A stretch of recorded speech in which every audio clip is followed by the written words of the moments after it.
Okay, well, we'll just get started right now as people filter in. Welcome. And just before we begin, I'd just like to acknowledge that my home, Quebec City, is located on lands that are the traditional unceded territory of the Huron-Wendat people.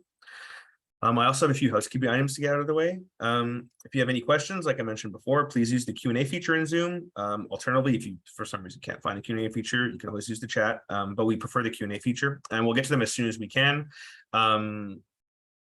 Even during, don't be opposed to asking any questions during if you don't understand anything. We'll try to clarify that as much as we can. A copy of the slides and a recording of the webinar will be made available to everyone, hopefully by the end of the week. So please look out for that. And if you could take a moment to complete the survey after the webinar is over, that would be great. We really appreciate everyone's feedback, and it just allows us to improve programming going forward and keep in touch.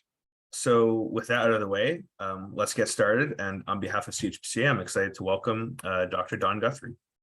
Thank you. Thanks so much, Nick. Okay, I'm going to start sharing my screen so you can see the slides, and we'll get everything set up here. Okay, well, it is my pleasure to be doing the second of two webinars. So if you missed the first one, not to fear, I'll do a little bit of a recap as we get started. So today we're going to be talking about understanding the challenges of caregiving in Canada. So I'm a professor at Wilfrid Laurier University in Waterloo. I'm also an interRAI fellow. If you don't know what this group interRAI is, don't worry, I'll talk about that a bit more in a second.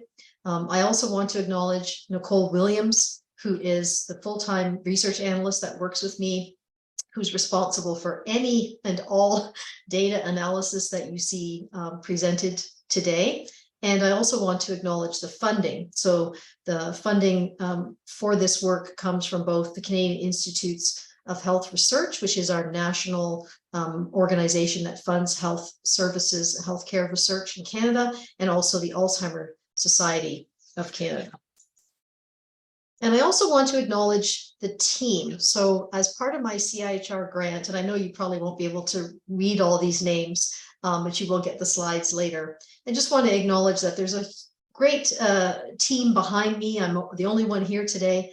And you will notice, glancing through this, that we do have a really great relationship with Canadian Hospice Palliative Care Association. So I want to thank Nick and Kat and Laurel and the team there who've made these webinars possible and make everything run so smoothly. We have people from multiple parts of Canada, the US, and Belgium, and there's a whole series of research assistants that have helped with this. So this is part of work we've been doing for quite a number of years. So as I mentioned, I'm an interRAI fellow, so I'm part of this international not-for-profit research group.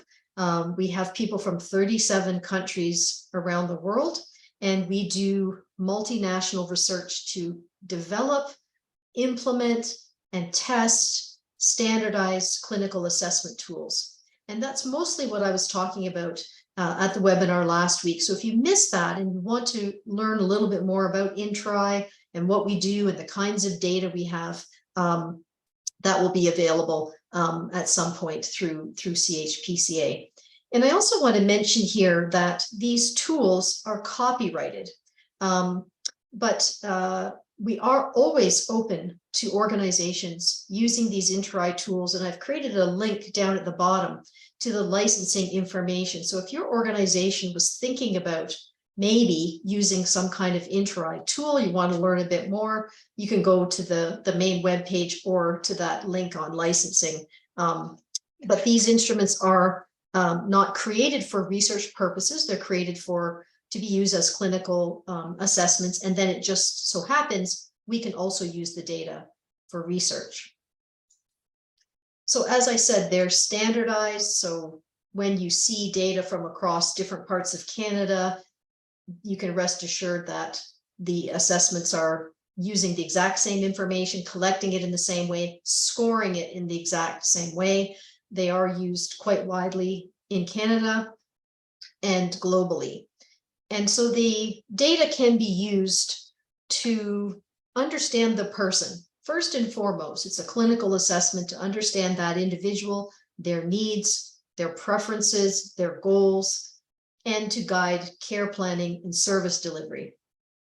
But when you take all those individual assessments and kind of group them together for an organization, or for a province or for a territory, now you can start to also look at the broader picture of the healthcare system. And we have some quality indicators as well that can be used for quality improvement, again, within a given organization or program or for a region. So how are these data collected and how did I get access to them? This is a bit of a summary, but essentially the assessment's completed with a person on a laptop or a tablet, and that information is then stored somewhere electronically. And then I'm skipping a bunch of steps here just to keep it kind of straightforward. But then all of the data from across Canada make their way to the University of Waterloo. Now I'm at Wilfrid Laurier, but as an interRAI fellow in Canada, I can access the data that are stored at the University of Waterloo.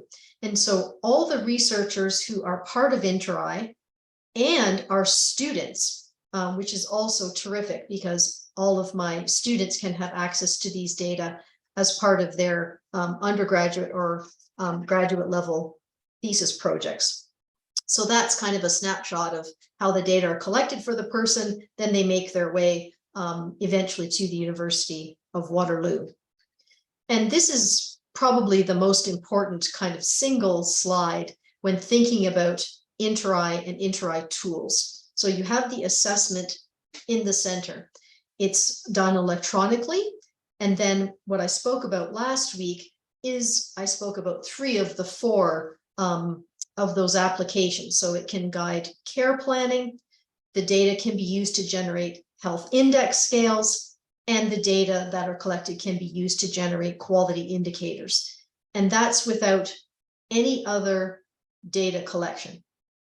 So you do the assessment to understand that person, to guide care planning for that person, and then you can use the data for these other purposes. So that's kind of the recap of week 1, if you missed week 1. So for today, I'm going to switch gears a little bit and talk about some insights from interRAI data that we have around this topic of challenges in caregiving, but also some information based on interviews. So the interRAI data are very quantitative. The items are scored typically on a score of 0, 1, 2, or maybe 0 to 8, depending on the question. We don't have a lot of open-ended type of questions. So we've also done, as part of this work to develop the QIs, we've also done some interviews. So I want to talk about that piece today as well. So I want to start out with sharing this statistic from the Canadian Institute for Health Information, or CIHI, where they quote in this short report that nearly 20,000 informal caregivers of seniors receiving home care reported distress related to their role. So this report was generated using interRAI home care data. And I've got a link on that slide to the report as well, if you want to take a look at that. So who are these quote unquote distressed caregivers? Well, this item on the home care instrument asks, is the caregiver feeling distress? Are they unable to continue in their caregiving? Maybe they've had a decline in their health and they can't continue, or are they feeling any, experiencing any feelings of distress, anger, or depression? So that's who that 20,000 people represents, individuals who either felt distressed or depressed or angry, or just felt as though they couldn't go on. So this is 16%. This is not a small proportion. So this is really important to know, so policymakers and planners can understand just how often is this the case in home care. And what would also be very important is knowing early on who among these caregivers might be starting to feel distress, maybe even before they get to that point of saying, I can't continue. So this is a project that I led that was funded by the Alzheimer's Society, where we were asking this question, how can we use the existing interRAI data, so not having to collect any more information, how can we use it to know when a caregiver is starting to feel distressed or overwhelmed? And I will come clean, this was not my idea. I thought it was a fantastic idea, but I can't take any responsibility for this being my brainchild. This was actually part of a discussion group we had years ago, where some people who were working in home care said, this is something that can be really difficult for us when a caregiver calls us on the phone, say the home care program, and says, I can't continue. You need to do something today because I'm done. And they were expressing this, frustration of wishing that they had known sort of earlier who might be at risk. So we undertook a project to see if we could come up with something. So the goal was to create some kind of electronic screener to flag those caregivers who may be at risk of feeling caregiver burden, starting to feel overwhelmed or burnt out. And so it would create a score from the existing data that you already collected and kind of put people into a category based on their level of risk. So the home care coordinator or case manager, depending what province you're in, would have some insight into who was at most risk. And so we decided, okay, we're going to use interRAI data that we already have. And we used home care data for this project. But I will tell you, you can use, interRAI has a separate tool. So we have a tool for home care and we have a tool for palliative care. You can use this algorithm or this screener in the palliative care instrument as well. So I know this is a lot of information at first glance. So let me walk you through this, and then also you can go back and take a look at this. This is really kind of the algorithm. So it's called the Caregiver Risk Evaluation, or CARE for short. And on the left-hand side, you'll see a number of factors or characteristics of either the person or their caregiver. And then depending on how these were answered on the assessment, it puts people into these 4 groups. So I mentioned Nicole Williams, who works with me. So thanks to Nicole for putting this together. It's a lot of information. So what I'll just sort of touch on is when you look at the top, who are these people whose caregivers go into the low risk group? So the caregiver's not feeling distressed or angry or depressed. They don't live with the person. The caregiver could be a spouse, it could be a child, or it could be another type of relative. And they don't provide a lot of hours each week. They provide less than 7 hours. Now, contrast that with the group at the bottom. So if we go right down to the bottom in that group in red, who are these people then? What do we know about these individuals who go into the very high risk group? Well, right away, you'll see they're very different. The caregiver is feeling distressed or angry or depressed. They live with the person getting home care, and that home care client is showing some trouble cognitively with decision-making, with their memory, and so on. So again, all of this comes from the interRAI assessment tool. You do the tool, you score it, then the electronic information's there, and the software puts everybody into one of these 4 categories. So even if maybe you're not using interRAI tools, you're not familiar with them, or you're not using them in your organization, I think this can also be very useful in, just sort of highlighting who are these clients and caregivers who fall into these different groups, and then guiding, the conversation around what do we know about what tends to put people at risk. We know it's things like how many hours a week Is that caregiver providing care? That's important. What's the client's memory like? Their decision-making capacity, their cognitive performance, and if they've got difficulties, that plays in. Does the caregiver live with the person? That obviously changes the landscape. So even if you're not using an interRAI tool, you can sort of look through this list and go, okay, these are important things to think about and acknowledge as part of understanding how caregivers are doing. So we have data from multiple parts of Canada, not every single province and territory, but quite a number of places. So I wanted to walk you through, again, using that same caregiver algorithm, but now I've pulled out just 2 groups. So there's 4: low risk, moderate, high, and very high. This slide is just people who fell into the high or very high risk group. And so I'm just doing a percent to see, what does it look like across Canada? So first of all, what you see is quite high rates in some places, like Ontario at 70%, also BC at 62%, and then quite a bit lower in Nova Scotia at 39%.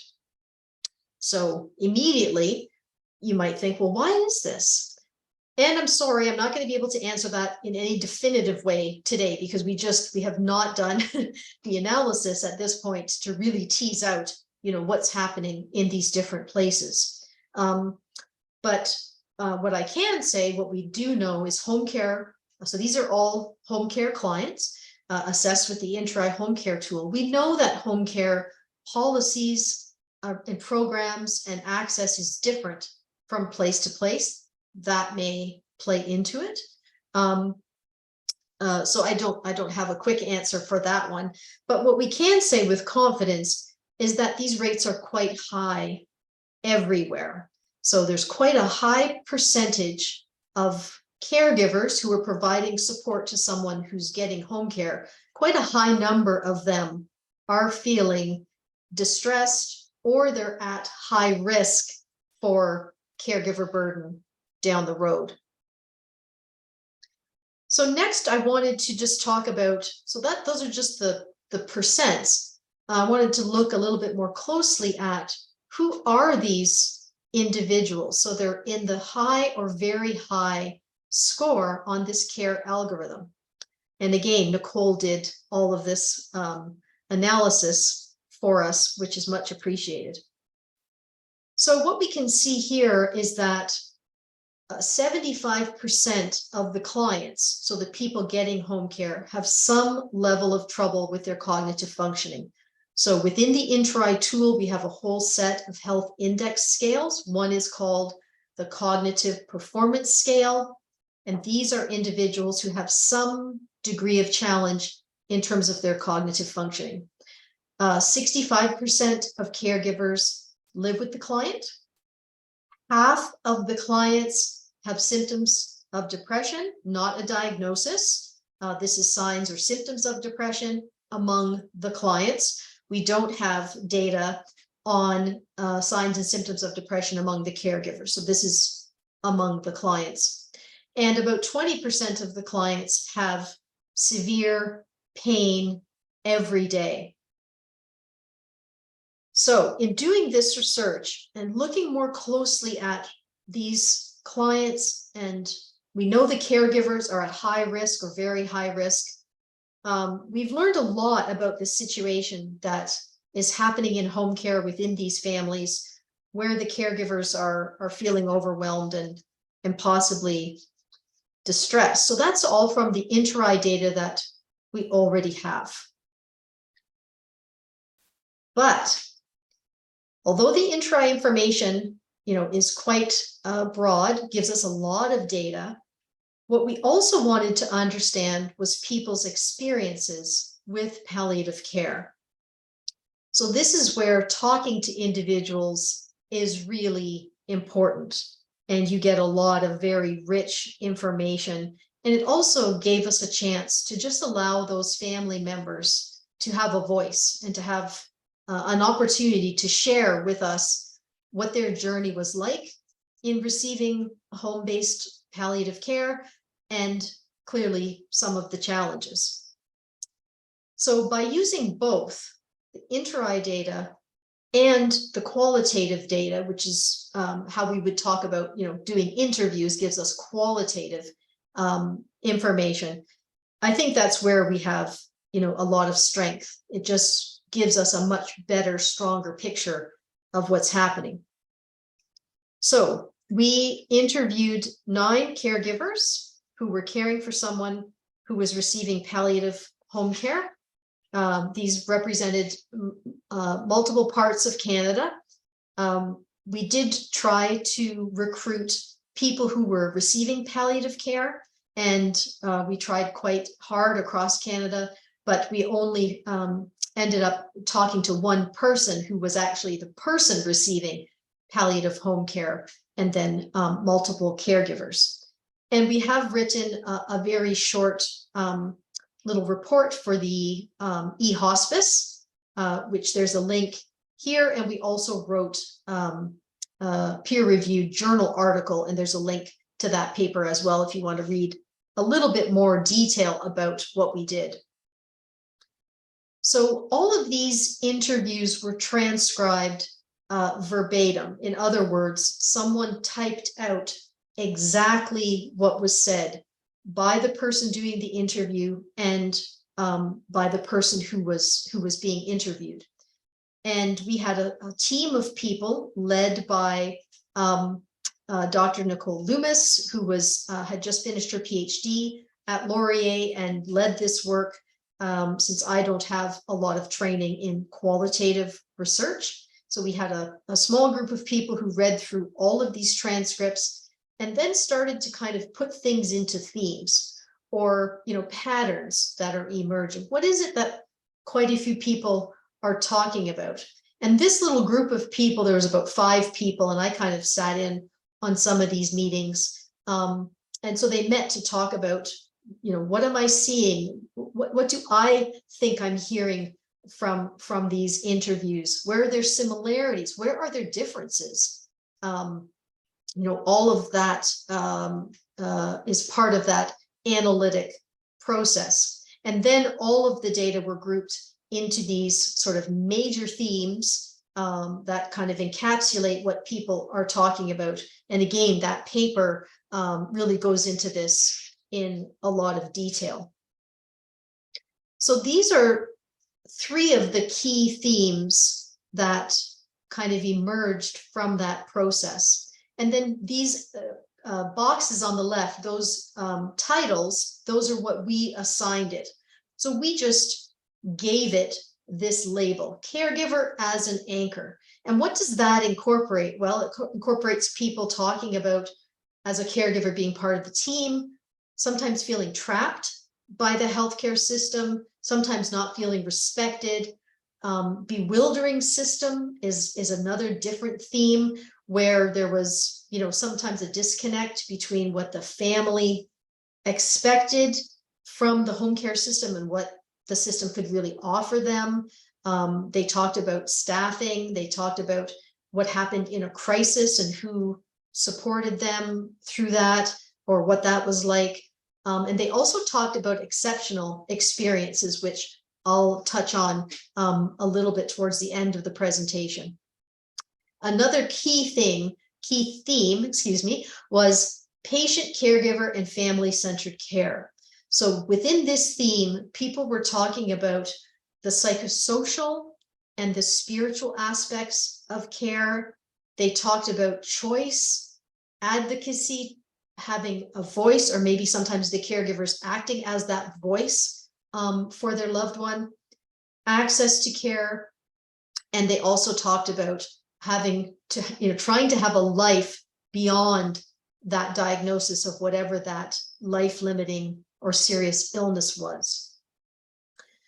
So now I'm going to dig a little bit more into what we heard. So we've chosen to pull out a couple of individuals, and the names have all been changed to protect people's identity. So I'm going to talk about a couple. So this was 2 people who were interviewed together, Adele is 72. She was caring for her husband, Will, who was 73 at the time. And Will has a diagnosis of Lou Gehrig's disease, or ALS. And at that point, Adele was doing all of his care, including helping him with bathing, dressing, helping him into his wheelchair. She'd been doing this for a couple of years at that point where she was interviewed. And prior to his diagnosis, they had a very active social life. They spent lots of time exercising, volunteering, out and about, very engaged in their social network. And after his diagnosis, Will expressed, missing being able to go out and do things they'd previously enjoyed. So in a minute, I'm going to show you a little bit of what Adele and Will were talking about. But the second person that we spoke to was Norma. So she was 72. She was caring for her husband, Henry, again, not their real names, who had MS. And she had been a caregiver for a long time, 18 years at that point. And at one point during that, she had also been caring for her mother at the same time. So again, like Adele, she provided all of Henry's care. And as she said, she was always trying to sort of stay ahead of his symptoms and keep him as well as possible. Henry was in hospice as part of his palliative journey, but towards the end, he had decided and told his wife that he didn't want to die, and he wanted some medical treatment that could not be provided in the hospice. So he actually was transferred back to the hospital, which is where he died. So I wanted to give you a little bit of a snapshot of who these individuals are. And now I want to share with you some quotes of what they said to us as part of these interviews, of trying to understand their journey, what went well, what didn't go so well. Tell us, basically in your own words, a little bit about that journey. So this is a quote from Norma. "I think supporting family members at the end of life is really important. The physical care for the loved ones is really important. And there's many places that people can choose to end their life. A lot of people want to be at home. And if that's the case, because I did look at having to take him home, the thing that scared the living daylights out of me was there wasn't access to medical support on 24 hours. And she goes on to say, I was afraid, what if he wound up in real pain or some kind of critical thing at midnight? But I was scared stiff of caring for him at end of life in our home, because I didn't want to be suffering, him to be suffering and not be able to do anything." So that's a direct quote that we put in. You can see at the bottom, we put into the caregiver as anchor theme. So as the caregiver, Norma is clearly expressing how scary it was for her at times. Scared the living daylights out of me is what she said. There was a lot of fear around what might happen. And I think it's safe to say, I've certainly seen literature to support this, that many people do want to be cared for and sometimes die at home. But as she pointed out, it can then place a significant strain on the caregiver. Now we switch gears a little bit to Adele, who says it was really, really difficult because they would insist. There's times when they came to the door, well, if he's not going to go to bed now at 8:30, I'm not coming back. And they'd go and they'd leave me.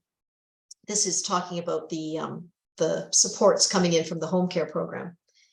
And then Norma says, the doctor started telling me how we wouldn't keep a dog alive when they're going through suffering and pain. And I said, don't do this. I know what you're saying. This is his decision. If it were mine, we would still be in hospice. So I had to, I won't say fight, but I had to defend myself against the hospital, medical people. So remember, in Norma's case, her husband had been in hospice and then went back to the hospital. So she, in this instance, she really felt that her husband's wishes there seemed to be a bit of a disregard for his wishes during his last days, and she didn't feel respected in this situation. Okay, so moving on to Norma again, and this is under that theme of patient, caregiver, and family-centered care. So what did Norma say here? I never had any time until the last 2 years where I wouldn't stay with him until just as long as I could every day, just because I didn't feel that he'd get the care. And then I would advocate for if there was bigger things that he needed or questions that I wanted answered that needed a test or something, I would push for those things. And then she says, because I'd feel so guilty and awful if I put him into care for a short time so I could have a break. But the respites did help. It's amazing. The stress, the doctor's appointment, medications, proper food, all that puts on you. And just to have a week without that was bliss. So she's referring here to some respite that allowed her to have a break from caregiving. So as you can see, a lot of these quotes really point to the challenges of providing care. These are all individuals who were at some point getting palliative care in their own home. And some of the instances, I've just obviously picked some quotes out of, hundreds of pages of transcripts, but there are instances where the caregivers really did feel quite frustrated and quite disrespected at times. But I don't want to leave it there. I'd like to end on a bit of a high note, because there were times when things went very well. So I also want to talk about those, what we called kind of exceptional experiences. This idea of when things go well, it is exceptional. So here's a quote from Adele, who said, to be honest with you, at that stage, we didn't think that wasn't the top of things in our head. We knew we would have to, but it wasn't a top thing in our head to connect with palliative care right off the bat. But it was one of the best things that we ever did. And this is Will speaking now. We did interview him at the same time. He said, and I guess you would call it cabin fever, because to be honest, we're used to going out, being out and going and doing things, and I miss that. And what the respite care has done is allowed me an opportunity whereby I can visit with somebody else and that. So it's been a real positive experience for us. And finally, I'd like to end with a great quote from Norma, who said, and oh, the care aide. What really helped our life a lot too was in the last 2 years, we got a care aide and some care aide to come every time. And he was like an angel. He got to know Henry, this is her husband, really well. Henry trusted him. Henry didn't mind me leaving when he was with him. So I think there are a number of implications for different groups. And I want to walk through these as we wrap up. So for clinicians, if there are those of you in the audience, there's a lot of good, solid clinical information that can be gathered with these interRAI assessment tools. Even if you're not using them in your organization, I hope this has given you some useful insights, how you might be able to use the data that you have. Or if you are using interRAI tools and you didn't know about this care algorithm, it is now available to be embedded within the software. For people in the audience who are maybe in more of a decision-making role, I know that some of these numbers probably won't be news to you, but hopefully you've gained a new appreciation of how the interRAI data can support decision-making. Not only the decisions of those working with you in a clinical capacity, part of the clinical team, but also the wider decisions you're trying to make to optimize the care that's provided to individuals with serious and life-limiting illnesses. And again, I spoke specifically last week in that webinar about the QIs and how they can be really useful for a program, a region, a province. And finally, to families or anyone who's acting as a caregiver, I have to start by saying thank you. Thank you for all that you do. It is a tough and demanding role. It can be such a difficult job, and negotiating the system and navigating the system can be bewildering at times, and that's certainly what we heard. And lastly, I think for all of us, I think the key message here is that we can have hope. Even though the system can be complex, and frankly, the more I have learned about it in working in healthcare research for, I guess, about 30 years, the more I realize just how complicated and messy and complex this can be. When things line up well, when the system is functioning well and people get access to the services that they need, it can make a world of difference. So our job, I think, is to continue to work together, to learn from one another as we try our best to constantly try and improve what's happening, to try and make changes to the delivery of hospice and palliative care in Canada. But I do believe that there's hope, and certainly I'm interested and I'm committed to doing research to help. So I'll stop there and stop sharing, and happy to take any questions.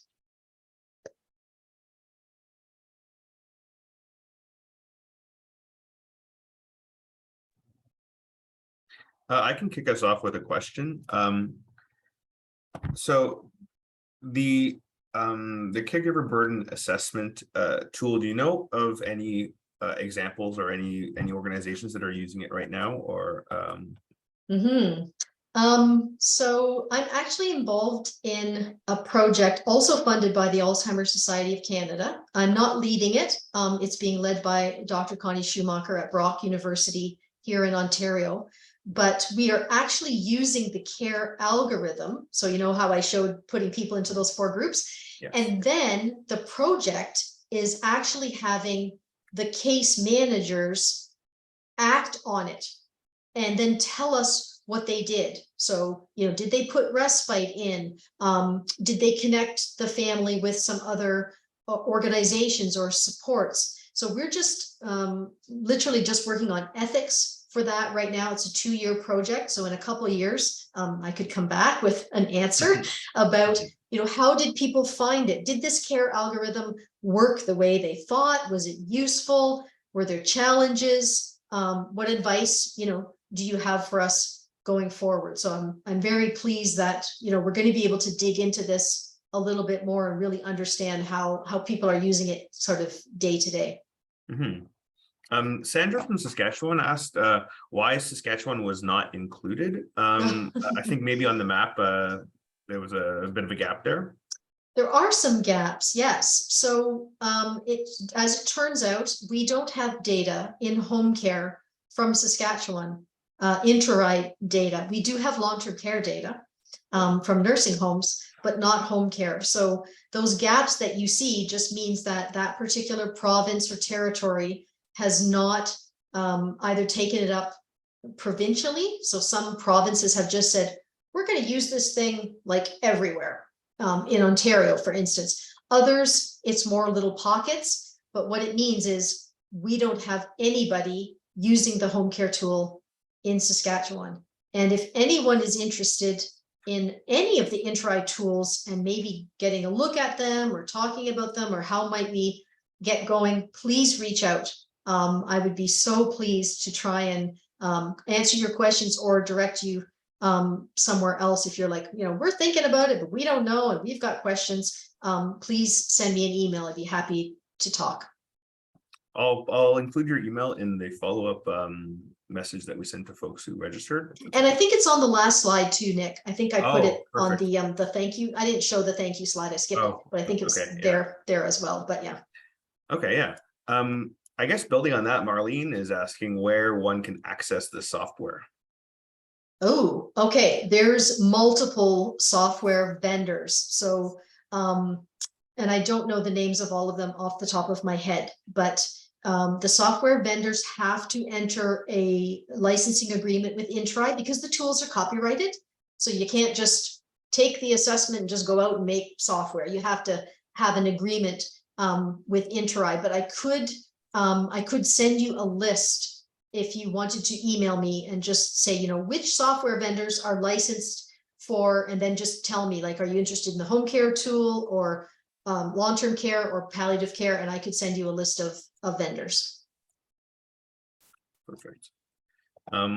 Amy as well she's asking, were any of the caregivers interviewed from palliative oncology, and was there any were there differences between family medical types, so cancer versus MS versus dementia?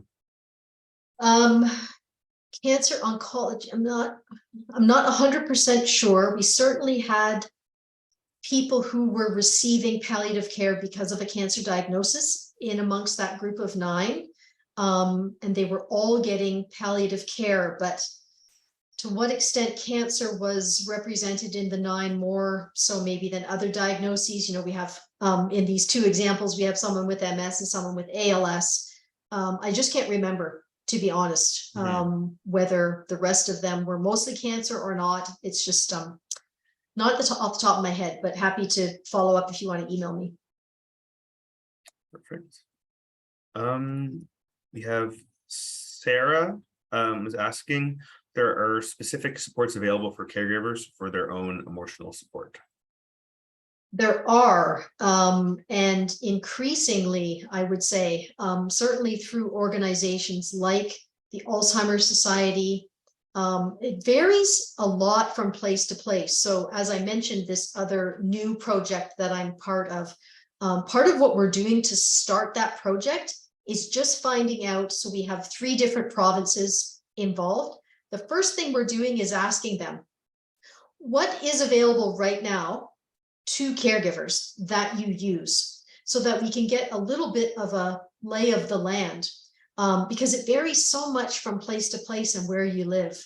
But there absolutely are programs available, and that's part of the job of the home care team, you know, to connect caregivers with respite and other supports. The ones that I'm personally most familiar with are through organizations like the Alzheimer's Society, but I'm sure that I'm you know, only know a fraction of what's out there. But that's part of what we're trying to learn and understand. You know, what do people have access to, and then what do they use, and you know, do they find it helpful?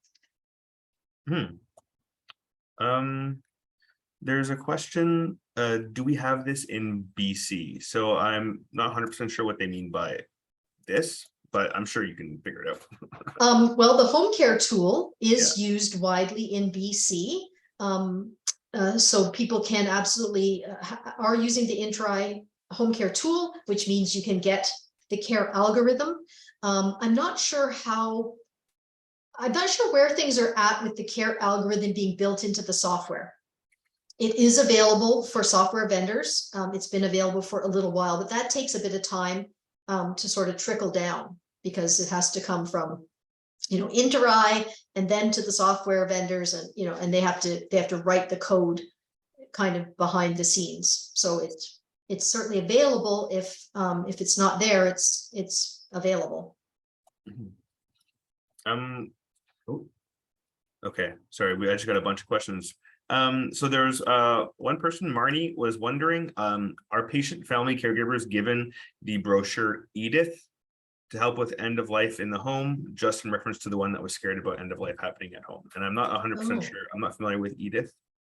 No, nor am I. No, and yep, go ahead. Marnie, if you'd like to explain more in chat, maybe we can circle back and we might be able to answer your question then, if that's okay. Abir is asking, does interRAI have data about ethnicity or immigration status if someone is interested in subgroup analysis? And that's actually, I was going to ask a similar question, because there's a few folks here that work in First Nation communities as well. So would you like to expand on that? Yes, very little, very, very little today in the existing tools. So we have questions about language, whether it be English, French, or something else. And if it is a different language, we do capture that on the assessment. There are 3 questions about Aboriginal status. Do you consider yourself Inuit or Métis, or I think it's 6 Nations are the 3 items. There is no question per se on ethnicity. in the tool. And we don't know anything about immigration status. Now, having said that, that's just what's in the interRAI tool. But when the assessors are doing the assessment, they can record any other information that they want, and they can do other assessments, and they do. They clearly do. I know in palliative care, they do other things. So the software can allow people to capture more of that information. I don't get that additional information if, as they're talking to the person, they learn more about them and their immigration status, or, if they've just come to Canada, and it would be in the clinical notes part, which I don't see. I just get the interRAI data, which has very limited information on ethnicity or ethnic background. Mm-hmm. So circling back to Marnie with the Edith brochure, it stands for expected death in the home, and I did some Googling, and it seems like it was something put out by at least one Lynn in Ontario. It just seems like an information, like a resource for folks to just how to deal with to deal with that situation. So I don't know if you're aware if any of the patients receive that kind of thing, but it seems like a decent resource for information. Yeah, no, I'm not aware of where it's being used or how often it's used. Again, as part of that clinical decision making, we don't, after the assessment's completed, we don't know typically what happens next. So home care is put in, and we have some information on the number of hours of nursing care and those kinds of things, but we don't get that nice detail about what kinds of things were given to the person, what kinds of conversations happened with the caregiver. We're just not privy to that level of detail. Mm-hmm. So this is a project that's done based on existing interRAI data. Do you have any other projects that are doing more with the data? Well, I will tell you about, we have a brand new assessment for caregivers, just for the caregiver, that they can do on their own. So I didn't mention it as part of that project that I'm working on with folks from Brock University, but that's something else that we're doing. And there's a huge pilot study going on right now as we speak. I think there's about 17 countries who are pilot testing. So in other words, just giving it to caregivers. We have you can do it through like a Qualtrics online survey. It's meant to be self-report. So it's not meant to be like an interview, like an interRAI assessment. So we're really excited to be able to have something that, when it's clear that the caregiver is experiencing maybe some health issues or feeling overwhelmed, we will soon have a standalone interRAI tool that's just for the caregivers. And we are doing some in that project with the Alzheimer's Society. We're also using that to help those case managers sort out what are the best resources for this person and the family, because the caregivers are feeling distressed and overwhelmed. You need to address that as well. We have someone that missed what the self-report caregiver assessment was called. Has it progressed far enough to? Yes, we love acronyms in interRAI. I don't know if you've noticed. We love acronyms. So this one is called the SCAN. It's the Self-Report Care Needs Assessment. Self-report, yeah, SCAN, Self-Report of Care Needs Assessment. Anyway, yes, and I'm happy to, especially if anyone today is thinking, oh, we'd like to try that out. We would be delighted to add. We're just, this is one of the ways we do research within interRAI, is just get it out there. Let's get people using it. Tell us what you think. Are there questions that we should drop? Is there something missing? It's, there is that opportunity right now to use it and see what people think. So Danielle is asking, how can we connect to start using the new tool? I assume they could send you an email. Start by sending me an email. Yeah, let's and we can set up a time to have a conversation. I'm happy to sort of get the ball rolling and just then connect people with with the other individuals within interRAI. But yeah, happy to chat. Perfect. Well, if there's no more questions, we can probably end a little early. Of course, I'll stop my ending spiel if anybody has a question at the last minute. Oh, sorry, my cat sneezed behind me. Thanks everybody for joining us. As I said earlier, there'll be a follow-up email after with oh, sorry, we do have a question, actually. One last question. Are we able to use the care add-on to evaluate our employees? Oh, this is from someone who works with interRAI in long-term care, and they're asking, are we able to use the care add-on to evaluate our employees? By the care add-on, do you mean the assessment that the survey that the caregivers use, or the care algorithm? Because they're what's different. written is add-on, so I'm unsure of what exactly is meant. Yeah. I'm not sure how to answer it, not knowing. Caregivers evaluation is what. Oh, the caregiver risk evaluation, the care algorithm. Okay, so you can absolutely, well, let me think about that for a second. I started answering the question.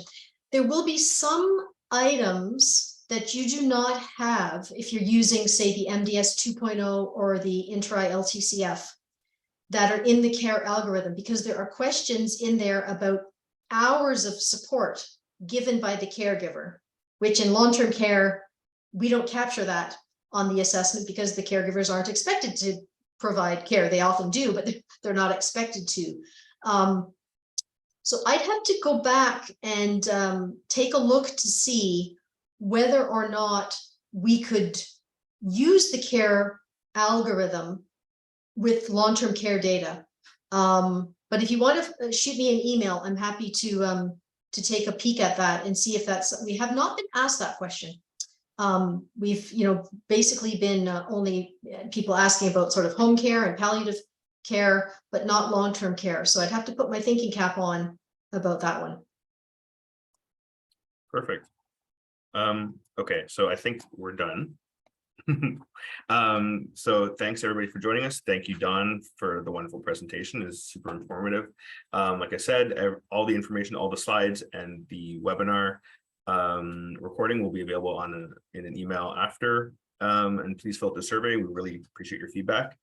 And that's about it. I hope everybody enjoys the rest of their day. And thanks again for joining us. Bye. Bye.